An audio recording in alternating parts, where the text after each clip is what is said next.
নমস্কার, গ্রামীণ কৃষি শিল্প পেজে যখন আপনারা চোখ রাখেন, আজকের আপনাদেরকে এক মর্মান্তিক ঘটনার ছোট্ট করে একটা ইতিহাস, যেটাকে বলা হয় ইতিহাস বললেই ভুলে যাবেন অনেকে, যে একটা বাস্তব ঘটনাকে কিভাবে সমাজে পরিবেশন করতে আমাদেরও যেমন কষ্ট হচ্ছে, সেই পিতামাতা যখন চলে গেছে আর সেই সন্তানের যে কাকুতি মিনতি যেটা ছিল, তৎকালীন সরকার 2018 সালের ঘটনা, যে ঘটনাকে একেবারে ধুয়ে মুছে সাফ করার চিন্তাভাবনা ছিল, কিন্তু হার মানেনি।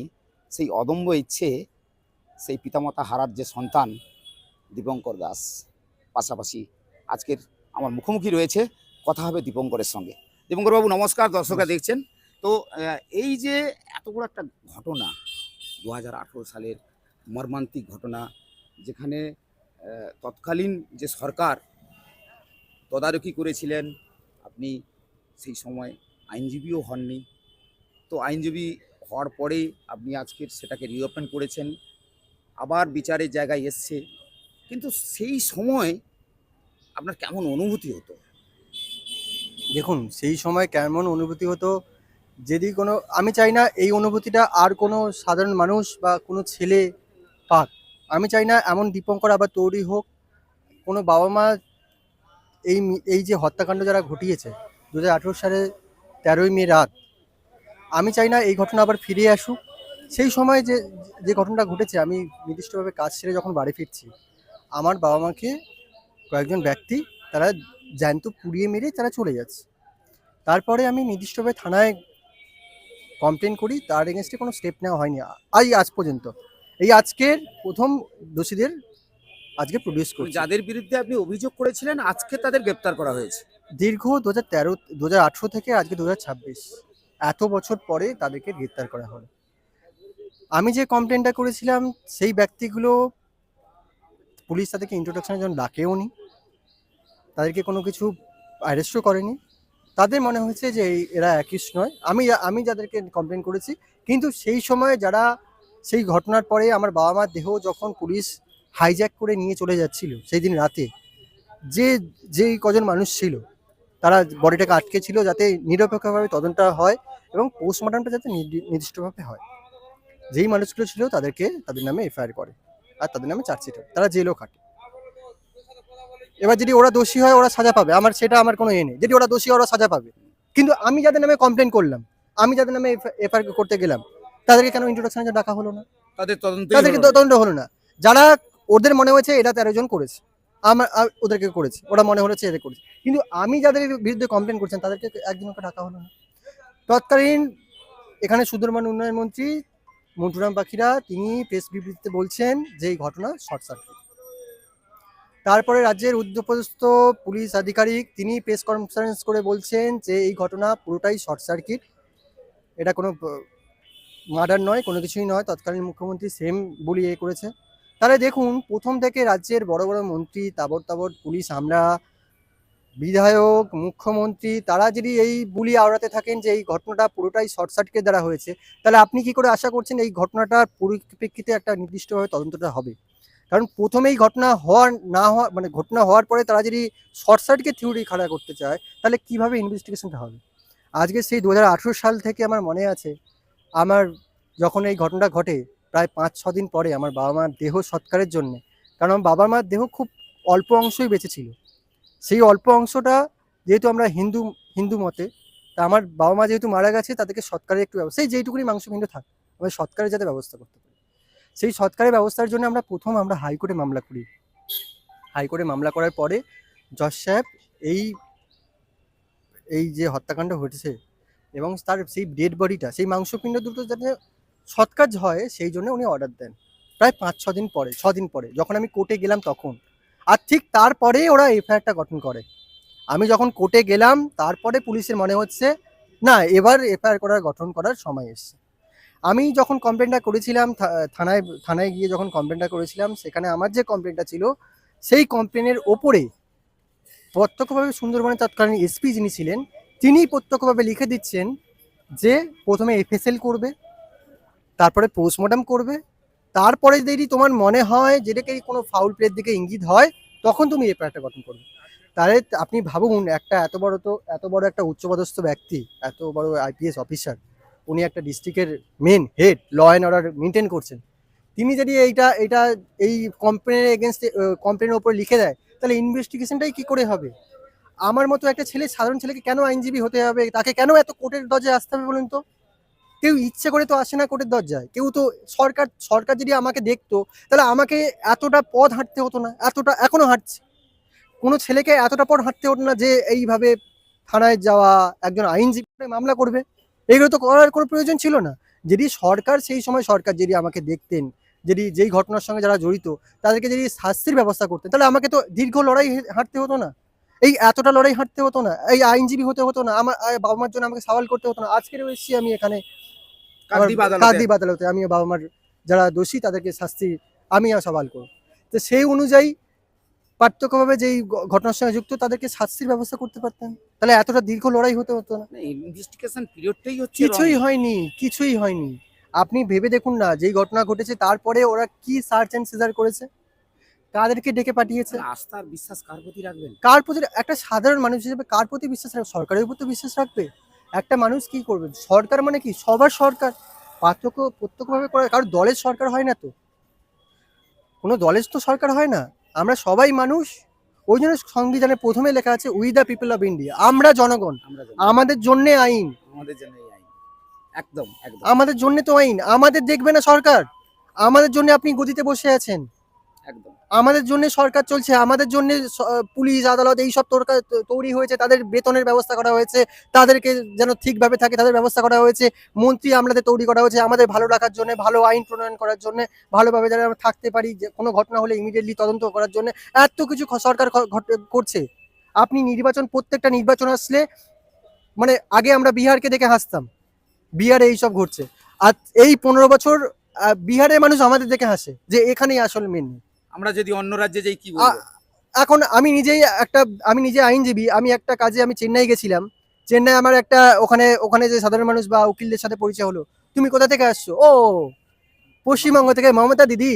তো ওরা দেখে উপহাস করছে আমাদের এখানে। করবে তা স্বাভাবিক, ল এন্ড অর্ডার এখানে ঠিক নেই।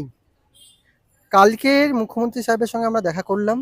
তার পরবর্তী ক্ষেত্রে উনি আমাদের আশ্বাস দিলেন, উনি প্রত্যক্ষভাবে শুনলেন। আমরা 3টে পরিবার গেছিল। তামান্নার মা গেছিলেন, আমি গেছিলাম, আর আনিস খানের বাবা গেছিল। এটা মীনাক্ষীদি এবং রানাদার মাধ্যমে মুখ্যমন্ত্রীর কাছে টাইম নেওয়া হয়, সেখানে আমরা গেছিলাম। মুখ্যমন্ত্রী আমাদের সঙ্গে প্রত্যক্ষভাবে বসেছিলেন, আমাদের যে ঘটনাগুলো সেগুলো শুনলেন, এবং তারপরে উনি ইমিডিয়েটলি ডিজি সাহেবকে ফোন করেন যে এই ঘটনাটা আপনি ভালোভাবে দেখবেন। তো 7টার দিকে আমরা ডিজি সাহেবের ওখানে গেলাম। উনি বললেন যে প্রত্যক্ষভাবে যে ঘটনা হয়েছে আমরা সেখানে সে কথা হয়, সে কথা তো আমরা বলতে পারবো না, আমাদের যে ঘটনাগুলো হয় সেগুলো আমরা ওনার কাছে বলি। এবং আজকে শুনতে পারলাম যে 10 থেকে 11 জন এখানে অ্যারেস্ট করে এসেছে, কাকদ্বীপ থানায় এসেছে। ওদেরকে অ্যারেস্ট করা হয়েছে। এত বছর ধরে ওয়েট করার পরে এই প্রথম অ্যারেস্ট করে ওদেরকে আনা হলো। এবং আমি অত্যন্ত খুশি, মুখ্যমন্ত্রী সাহেবকে অনেক ধন্যবাদ দেবো, যাতে এই ঘটনা যে ঘটেছে প্রত্যক্ষদর্শী, অ্যাকচুয়ালি এই ঘটনার সঙ্গে যারা জড়িত, যারা যেন শাস্তি পায়। শুধু অ্যারেস্টের থেমে থাকলে হবে না, কারণ আমি নিজে একটা আইনজীবী। যে আইনজীবী হিসেবে জানি শুধু অ্যারেস্টের মাধ্যমে থেমে থাকলে হবে না, কারণ অ্যারেস্টের পরে নিজস্ব একটা প্রসিডিওর থাকে, সেই প্রসিডিওরের মাধ্যমে মেনটেন করতে হয়। প্রসিডিওর পরে ইনভেস্টিগেশন হবে, ইনভেস্টিগেশনের পরে কিছু চার্জশিট হবে, তারপরে যে ট্রায়ালটা শেষ করতে হবে। আমি শুধু সরকারের কাছে এই আবেদনটা করব, যাতে মানে নিরপেক্ষভাবে যে দোষী, এই প্রত্যক্ষভাবে যে ঘটনার সঙ্গে যারা যুক্ত, তারা যেন শাস্তি পায় এবং বিচারের ব্যবস্থা, আমার বিচারটা যেন তাড়াতাড়ি হয়, সেটাই আমি আশা করব। সাধারণ মানুষ বিচার পাবে, আপনি যেটা এতদিন পাননি, এই আশা তো আপনি করলেন। এই তো এটাই তো আমি ওই জন্যই বলছি, তো আমি সাময়িক খুশি যাতে এরা অ্যারেস্ট হয়েছে, কিন্তু যদি এদের শাস্তির ব্যবস্থা হয়, যারা এই ঘটনার সাথে যুক্ত, XYZ যুক্ত হতে পারে, তদন্তটা হোক, একদম তদন্তটা হোক, নিরপেক্ষ তদন্ত হোক। আমি যে কমপ্লেন করেছি বা আপনাদের যেটা মনে হচ্ছে সেটা তদন্তটা হোক, আমি তো এটাই চাইবো। সাধারণ মানুষও তো এটা চায়। কেউ তো চায় না গিয়ে কোর্টে গিয়ে মামলা করো, ডেটের পর ডেট হবে, সাধারণ মানুষ আসে মুখ ফিরিয়ে চলে যায়। আমি একজন আইনজীবী, সেটা আমি তো বলছি। আমি তো প্রথমে তো আইনজীবী ছিলাম না, আমি একটা সাধারণ মানুষ ছিলাম। সেই সাধারণ মানুষ থেকে আইনজীবী হতে গেলে কতটা পথ অতিক্রম করতে গেলে যে আইনজীবী হওয়া যায়, বা কিছু মানুষের আজকে সিপিএম পার্টি আমার পাশে ছিল, আমি বলতে দ্বিধা নেই, সিপিএম পার্টি ছিল বলে আজকে আমি এই জায়গায় আসতে পেরেছি। আমার সেটা বলতে দ্বিধা নেই, সিপিএম পার্টি ছিল বলে আজকে এই পজিশনে আমি আসতে পেরেছি। তারা আমাকে আইনজীবী পড়ার ক্ষেত্রে উনি সাহায্য করছেন। সবার ক্ষেত্রে তো আইনজীবী হতে পারবে না, সবাই কোনো পার্টি বলে, সরকার যদি তাদের দায়িত্ব নেয় তাহলে কেন এত মানুষ এ হবে বলুন তো? সরকারে এই আজকের অনেক মানুষ এসে ডেটের পর ডেট হয়ে যাচ্ছে, কোনো বিচার হচ্ছে না, কি হবে? আদালত থেকে আদালত থেকে যাচ্ছে, আদালতের জায়গায় থাকছে। এবারে আদালতের জায়গায় আমি যে আইনজীবী হিসেবে দেখছি যে অনেক রুমে দেখবেন জজ সাহেবই নেই, অথচ ডেটের পর ডেট হয়ে যাচ্ছে, কারণ জজ সাহেব না থাকলে কে বিচার করবে? জুডিশিয়ারি পরীক্ষা হচ্ছে না, কোনো কিছু হচ্ছে না, সরকারকে সেগুলো তো দেখতে বিচার হবে। ব্যবস্থার প্রতি আস্থা থাকবে না? এখনো আমার বিচার ব্যবস্থার প্রতি আস্থা আছে বলে আমি নিজের হাতে নিজে আইন তুলে নিইনি, আমি নিজের কলমটা তুলে নিয়েছি। বিচারের প্রতি আস্থা আছে বলে আমি তাহলে যেই ঘটনার সঙ্গে যারা যুক্ত তাদের বিরুদ্ধে আমি তাহলে রিমেজ নেওয়ার জন্য তাহলে আমি তাদেরকে অস্ত্র নিয়ে তুলে দিতে পারতাম, আমি তাহলে কলম নিতে পারতাম না। তাহলে ওরা যেহেতু আমার বাবা মাকে খুন করেছে, তাহলে আমিও তাহলে খুন করতে ওর বাবা মাকে তাহলে খুন করতে যাবো। তাহলে এটাই যদি হতে চায় তাহলে সমাজ কোথায় যাবে? সমাজটা কোথায় যাবে? আমি যদি ও আমার বাবা মাকে খুন করেছে বলে আমিও যদি ওর বাবা মাকে খুন করতে চাই, তাহলে সমাজটা কোথায়? এ আমাকে মেরেছে বলে আমি ওকে মারতে যাবো? সমাজ তো আর তাহলে সমাজটাই থাকবে না, মানসিক পরিবর্তন হবে না। আবার মানসিক চেঞ্জটা তো দরকার, মানুষের প্রতি মানুষের ব্যবহার। আমি অবশ্যই চাইবো যে ঘটনার সঙ্গে যারা জড়িত তারা যেন নির্দিষ্টভাবে তদন্তের আয়ত্তে আনা হোক, এবং এই ঘটনার সঙ্গে যারা যুক্ত তারা যেন শাস্তি পায়, এবং দ্রুততার সঙ্গে এটা চার্জশিট দেওয়া হোক এবং বিচারের ব্যবস্থা করা হোক। একটা ছোট্ট প্রশ্ন দেখুন বাবু, এই ঘটনার পরে আপনার ভেতরটা, অনেকে বলে মন থেকে কাঁদে, হৃদয়টা কেমন হয়? দেখুন, প্রথম কথা হচ্ছে হৃদয়টা কেমন হয় এটা সেই সমস্ত মানুষের কাছে কোশ্চেন করতে হবে যাদের প্রিয়জনরা হারিয়ে গেছে। আমি চাইবো না কোনো ঘটনা, এমন ঘটনা কোনোবার ঘটুক, কোনো দীপঙ্কর আবার তৈরি হোক, কোনো দীপঙ্কর আবার আসুক। আমি চাই না কোনো ছেলেকে আবার দেখতে হোক যে তার সামনে তার বাবা মাকে কয়েকদিন পুড়িয়ে মারছে। আমি চাইবো না এই ঘটনা আবার ফিরে আসুক। সেই ঘটনা তো ভাষায় প্রকাশ করা যায় না যে নিজের মনের মধ্যে কি চলছে। এটা কাকদ্বীপের জন্য একটা সবথেকে জলজন্ত উদাহরণ, যে ঐতিহাসিক ঘটনা হয়ে গেল। দেখুন, কাকদ্বীপে এই ঘটনা কখনোই ঘটেনি। আমরা চেয়েছিলাম যে কাকদ্বীপে যদি এই ঘটনা ঘটেছে তা একটা নিরপেক্ষ তদন্ত হোক। আমি সেই আশা নিয়ে অনেক পথ হেঁটেছি, আজকেরও হাঁটছি, আজকের আইনজীবী হয়েছি, দাঁড়িয়ে এখনো ঘুরছি। বিচারের আশায় তো আমায় করতে হবে। আমি নয়, হাজার হাজার মানুষ এরকম ঘুরছে যাদের পরিবারে এইসব ঘটনা ঘটছে, শুধু আমি নয়। পশ্চিমবঙ্গে হাজার হাজার পরিবার আছে আমার মতো, তাদের কাঁধে হয়তো এই মাইক্রোফোন থাকে না, তাদের হয়তো অনেক ঘটনা ঘটে, তারা মাইকের সামনে আসেই না, ঘটনা মাইকের সামনে উত্থাপনই হয় না। আমার ঘটনা মাইকের সামনে উত্থাপন হয়েছে, সাধারণ মানুষরা দেখছে, কিন্তু অনেক ঘটনা ঘটেছো, এই এমন ঘটনা অনেক আছে। আমি চাইবো এই ঘটনার সঙ্গে যারা জড়িত তারা অবশ্যই সাজা পাক। কোনো বিচার ব্যবস্থার যেন সঠিক নিরপেক্ষ, অবশ্যই মানুষের আস্থা রাখা উচিত, বিচার ব্যবস্থার উপর আস্থা রাখা উচিত, আমিও রেখেছি, আমি চাইবো সবাই রাখবে, কিন্তু সরকার এবং বিচার ব্যবস্থা সেটা আরও তদন্ত এবং নিরপেক্ষভাবে ব্যবস্থা নেওয়া উচিত, আমি এটাই চাইবো, আর কিছুই না। আমার নাম দীপঙ্কর দাস, অ্যাডভোকেট। তো দীপঙ্কর বাবুর সঙ্গে কথা একটাই হলো যে সত্যি তো, যখন কোনো মা বাবা জলজান্ত চোখের সামনে যখন হারিয়ে যায়, তারপরে যখন ওই দৃশ্য দেখতে হয় কোনো সন্তানকে, সত্যি আপনি তখনই কিন্তু ওই প্যাথেটিক দৃশ্যটি দেখার পরে ভেঙে পড়বেন। কিন্তু মানুষের একটা কথাই আছে না, যে মনোবল, যদি আপনার মনের বল যদি সঠিক জায়গায় থাকে, আপনি কিন্তু অবশ্যই জিতবেন। হারটা তখনই হয় যখন আপনার আশেপাশে কেউ থাকে না। কিন্তু আপনার আশেপাশে এই মুহূর্তে দেখবেন প্রচুর মানুষ এসে গেছে, কিন্তু তখন যখন ঘটনা ঘটে তখন কিন্তু কাউকে পায়নি আজকের আইনজীবী দীপঙ্কর। কারণ সেই জায়গায় দাঁড়িয়ে আজকের বিচার ব্যবস্থাও কেউ বিশ্বাস আছে, বিচার ব্যবস্থা যেন নিরপেক্ষ বিচার করে দোষীদের শাস্তি দেন। যদিও এই ঘটনার তদন্ত অনেক বছর পরে হলো, তো এই ঘটনার সাক্ষী কিন্তু দক্ষিণ 24 পরগনার কাকদ্বীপ আদালত যেমন থাকবে, তার পাশাপাশি বুদাখালী গ্রাম পঞ্চায়েতের যে এরিয়ার ঘটনা, সেখানকার মানুষজনও থাকবে। তাদের মধ্যে অনেক মানুষ এখানে রয়েছে, হয়তো তাদের সঙ্গে কথা বললে বোঝা যেত যে এই ঘটনাটা এত দেরি হলো কেন।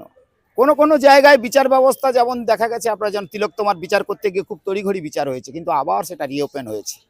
তো এই যে বিচার ব্যবস্থায় অনেকটা সময় নিতে হয়, কারণ সময় নিতে গিয়ে অনেকটা সময় দেখা যায় যে সেই ক্ষেত্রে বিচারের তদন্তটা সঠিক হয় না, দোষী যারা প্রকৃত তারা ছাড় পেয়ে যায়। তো বিচার ব্যবস্থার প্রতি যেমন সবার আস্থা রয়েছে, আর যারা ইনভেস্টিগেশন অফিসাররা যারা দায়িত্বে থাকেন তাদেরও কিন্তু নিরপেক্ষ তদন্তটা করা উচিত বলে আমি মনে করি। তবে এই কাহিনীটি নিশ্চয়ই কেমন লাগে, লাইভ কমেন্ট করে অবশ্যই আমাদের জানাবেন। আর দীপঙ্কর বাবু, আপনাকে আমাদের গ্রামীণ কৃষি শিল্প সমাচার পেজের পক্ষ থেকে আরেকবার ধন্যবাদ জানাই। অবশ্যই আপনাদেরও ধন্যবাদ। ভালো থাকবেন। সবাই ভালো থাকবেন।